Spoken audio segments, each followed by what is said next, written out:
Group. What's President Biden's next move in the Middle East? Let's discuss with retired U.S. Army Green Beret John Paluska. We also are joined by retired U.S. Air Force Special Ops Commander Major Glenn Ignazio. Major Ignazio, Israel says that Hamas has an operations base in the basement of a hospital. These terrorists camouflage themselves as citizens, making it harder to spot the enemy. How can the IDF actually destroy Hamas without killing more civilians, which we know Gaza is densely populated? That's a big challenge. I mean, the whole idea right now is for the last 2 or 3 weeks, there's been multiple notifications for them to evacuate these hospitals. It's not Israel really that has caused this problem. It's Hamas building their entire command and control below hospitals and mosques, which causes the problem. So they can evacuate, that's one thing. If they're able to do air assaults, that's the most dangerous thing, to be able to go in there with troops. They could do that. But most of the time, if you can use these, what we used to call bunker buster bombs, they're delayed bombs that can go underneath the hospital and damage these command and control centers the best. But really, the people have to evacuate, and that's one of the things that is not happening, and Hamas is actually preventing very well. So, John, the IDF inching closer to their major incursion against Hamas. We're starting to see some rockets being launched there today. We've got reporters on the ground. But they've also released 4 of the hundreds of hostages, likely as a stall tactic. But what do you anticipate is going to happen next year? Could it be possible that they'll release more hostages? Will there be a ceasefire? What do you expect? Well, that's what we're incredibly hopeful for, is that, the hostages continue to be released. This is likely a delay tactic that they're using. Urban warfare is incredibly challenging. Certainly the use of, all of these bunker buster bombs and rockets are going to be what used in the first phase of, the ground operations before, it is really building to building type clearing. So, I think that the negotiation behind the scenes that some of us may not be, relatively aware of, we should be feeding that intel into Israel. Israel and all of the multinational partners should take those into consideration. Major Ignazio, the new report shows that the U.S. is preparing for more major hostilities, possibly an outbreak there. Air Force sending more military aircraft to the Middle East over the past 48 hours. Now, if this is true, what message does this send from the Americans? I mean, it's definitely that we're not going to tolerate any particular issues or attacks against the United States. The issue, unfortunately, is that we have had attacks against U.S. personnel in western Iraq and the north, and also on the Syrian border. So the biggest thing is that missile defense, that's where most of the troops are rolling in.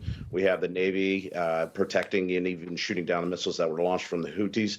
But the biggest thing is to make sure that Iran's reach to these terrorist groups, which they provide 90% of the support and equipment, is stopped. So that's the biggest thing, is to contain the areas, try to eliminate any of these supplies from Iran getting in, and really if they can contain everything so that it doesn't spill over to something bigger, that's the best thing we can do. And I believe the troops and the positioning is trying to deter that at the best as possible.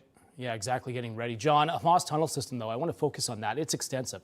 We know that there are concerns about the safety of these hostages. We've seen more airstrikes taking out some of these tunnel systems. But given the layout of these tunnels, what do you make of the troop strategy? What risks do they run in trying to find these hostages in those tunnels?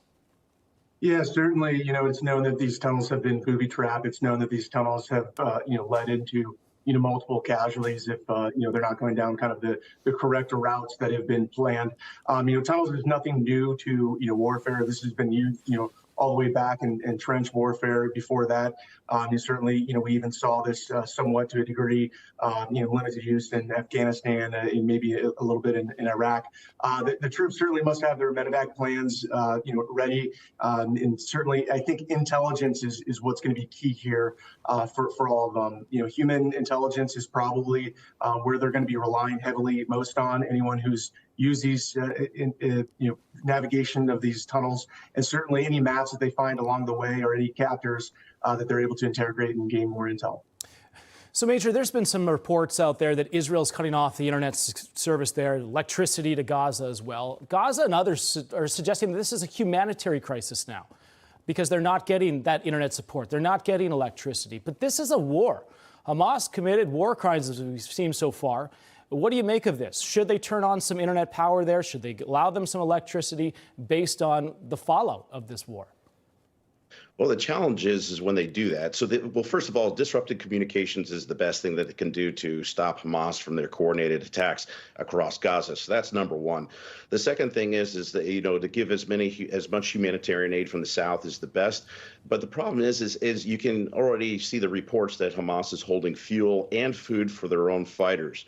That shows that Hamas does not care about the Palestinian people. So anything that is provided actually generates and gives Hamas a bigger capability against Israel. That's what they have to balance between that and humanitarian aid. And the biggest thing is to keep the IDF troops as safe as possible to move in there. And if they can disrupt any operations or prevent them from starting more, that's the focus. But yes, we do have to watch the humanitarian crisis as best as possible. All right, we have to leave it there, but we'll continue to watch the developments as they unfold. Thank you so much, Major Glenn Ignazio, as well as John Paluska. Appreciate both your service to our country. Thank you. Still to come, we have